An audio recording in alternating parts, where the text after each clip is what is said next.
It wasn't that long ago that you could buy really solid cars for incredibly cheap prices. In fact, between the years of 2018 and 2020, I bought all of these cars for under $5,000, and some of them I even purchased for under $3,500. But today, the only cars that you can buy in this price range are cars that are high mileage, in poor condition, and are mechanically questionable. Both new and used cars are incredibly expensive, and as much as we all were hoping that car prices would have crashed by now, they haven't. And so this of course begs the question of how did we get here, how do we get out of this, and why are car prices still high today? And so in today's video, given the fact that we are approaching the 2-year anniversary of when car prices went up in the summer of 2021, I'm going to be taking a deep dive into how we got here today, what went wrong with the car market, and why haven't car prices fallen as much as we would have hoped. So let's get started. Car prices were very normal up until 2020. During the pandemic in March of 2020, the world shut down, people lost their jobs, the economy tanked, and there was a lot of fear in the air of what's going to happen next. And as a result, of course, people stopped spending money and companies went into survival mode.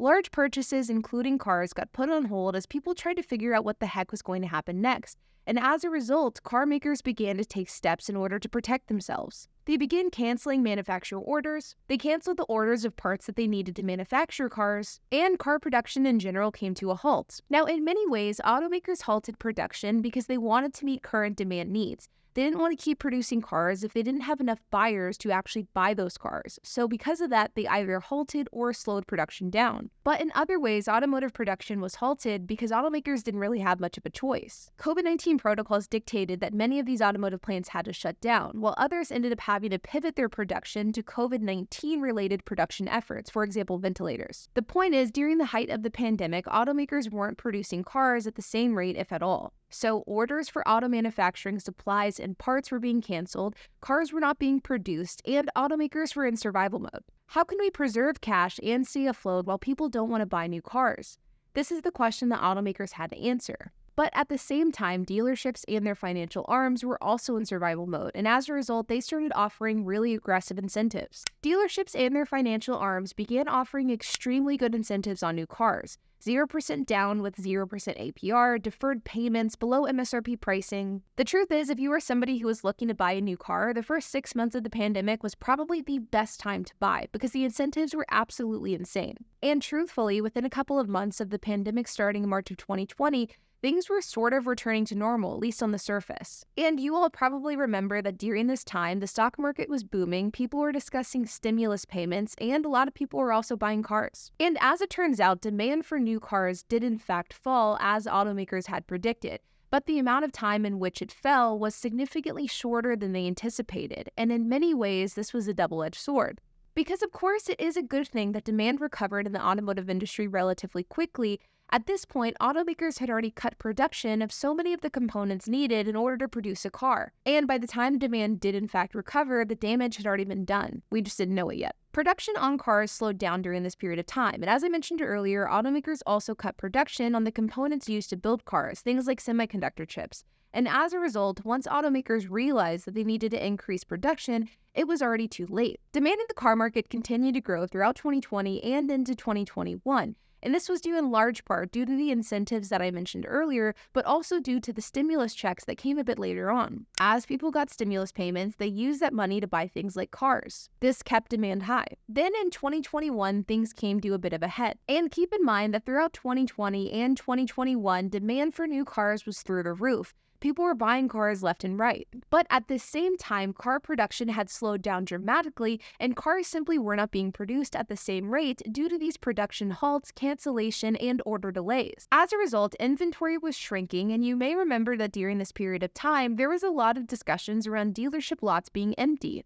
And this was due to a slew of shortages that were plaguing the industry at the time, including labor, rubber, and semiconductor chip shortages. The semiconductor chip shortage was a major problem in 2021 and 2022, and quite honestly, it still is a bit today, because much of what we use in our day-to-day lives require a semiconductor chip in order to function, from our phones to our computers to even our cars. And the thing is, semiconductor chips take a long time to produce. According to the Seattle Times, it takes over 3 months and 700 steps to produce a single chip. So the semiconductor chip shortage really stemmed from the fact that once automakers felt like their demand was going to fall, they canceled all of the orders for different components that they needed in order to produce cars. And of course, when semiconductor chip orders were halted, production of those chips slowed down as well. And by the time automakers realized that they needed to ramp back up demand, semiconductor chips couldn't be ramped up at the same rate because they simply take a very long time to produce. And so production for cars was actually able to ramp up much faster than the production of semiconductor chips, and as a result, there was this massive backlog. As a result of this, people continued buying cars throughout 2020 and 2021, and as inventory continued to be sold, that same inventory couldn't be replaced at the same rate, which eventually led us to the point where in summer of 2021, dealership lots were simply empty because inventory levels was not matching demand any longer. That was the thing that threw everybody off. They have some vehicles missing 2, 3, 4 different things. You got seat issues, foam issues, microchip issues, so it all just kind of goes downhill after that. There was sort of this dramatic swing that we saw between March 2020 and summer of 2021. We started off in the spring of 2020 where there was no demand for automakers, and as a result, they really overcompensated by offering a ton of really great incentives, which in turn caused demand to skyrocket. Then in the summer of 2021, we kind of swung to the opposite direction, where inventory was incredibly low, demand was incredibly high, and as a result, dealerships and automakers once again overcompensated by raising their prices. Price increases with cars started at the dealership level in the summer of 2021, when inventory was at all-time lows and chip shortages had no real end in sight. And this was when dealerships started marking up their cars well above MSRP and above their fair market value. And truthfully, they did this because they could. There was a ton of people that were looking to buy cars during this period of time, and these people were willing to pay a higher price for that car. So of course, dealerships were going to seize that opportunity. And then this kind of created this domino effect within the automotive industry because you had these people who would have traditionally purchased a new car, finding new cars to be simply too expensive, and as a result, these buyers are now turning to the used market. This in turn caused a supply and demand issue with used cars, causing used car prices to go up. So as new cars went up in price, used cars also went up in price as well, in some cases 30 to 40% in a matter of a few months. This continued for quite a while, and at the same time as used car prices began to climb, dealer markups were beginning to plague the industry, and automakers were also beginning to raise their prices, citing production issues. And this is where we saw the average transaction price for a car really begin to skyrocket. So between 2020 and 2022, we saw a few different things. Number one, we saw production cuts and major incentives due to the pandemic. Then we saw an increase in demand due to these incentives. We saw supply shortages due to the increase in demand and lack of production. And of course, last but not least, we saw an increase in prices because of how demand was now outweighing supply.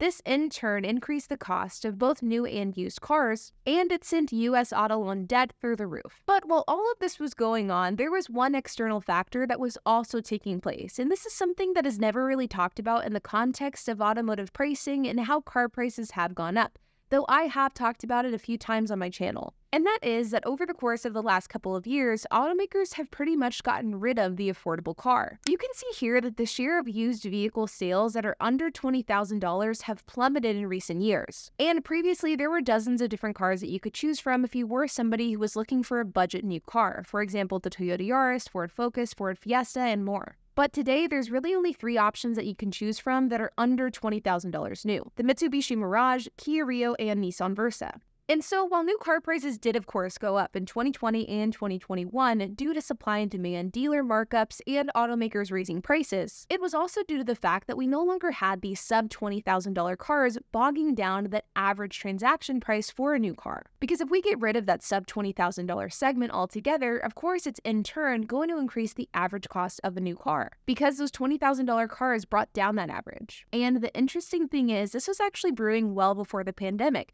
You see, back in 2013, sub $20,000 cars made up about 20% of all new vehicle transactions. But in 2020, before the pandemic even happened, these same $20,000 cars only made up about 9% of total new vehicle transactions. So demand for budget new vehicles has been falling for about a decade. And so while the pandemic probably did play a role in why the affordable car is disappearing, it certainly isn't the only factor. And so then this of course begs the question of, where does this leave us today? Well, as I make this video, we are almost exactly 2 years removed from when car prices really started to skyrocket in the summer of 2021.